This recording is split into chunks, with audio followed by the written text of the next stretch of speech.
Eriga shunday sadoqatli ayollar borki, hattoki eri o'lsa ham farzandlariga, bolalariga dadasi o'ldi deb bildirmaydiganlari bor. Ya'ni bola tushunib turibdi dadasi o'lgan, lekin majoziy ma'noda ayol kishi o'zini sadoqati bilan erini o'lmaganligini ko'rsatib berib turadi.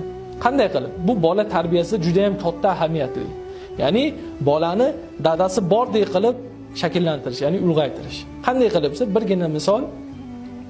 Farzandi agar onasidan pul so'raydigan bo'lsa, ona doim tadbir qilar ekanki, o'g'lim, pul dadangizning kiyimlarining cho'ntagida. O farzand kelar ekanda dadasining ilinib turgan kiyimining cho'ntagidan o'ziga qancha pul kerak bo'lsa olib olar ekan. Vaholanki dada o'lib ketgan. O'lgan dada yo'q dunyo hayotda. Lekin ona o'zini sadoqati bilan farzandini tepasida doim otasi turganligini his qildirish uchun doim erini cho'ntagiga pul solib qo'yar ekan ayol. Mana shunday sadoqatli ayollar bor.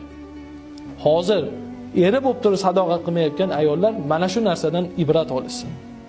Farzand shunda otam doim tepamda turibdi. Pulni dadamni cho'ntagidan oldim degan his-tuyg'u bilan katta bo'ladi. Mana shu narsani har bitta hech kimga bunaqa kun nasib qilmasin. Ya'ni otasi o'lishlik. Lekin shunday bo'lib qoladigan bo'lsa bu hayot. Mana shu usuldan foydalansa ayollar, o'g'lidan haqiqiy jasur, mard o'g'lonlar chiqadi.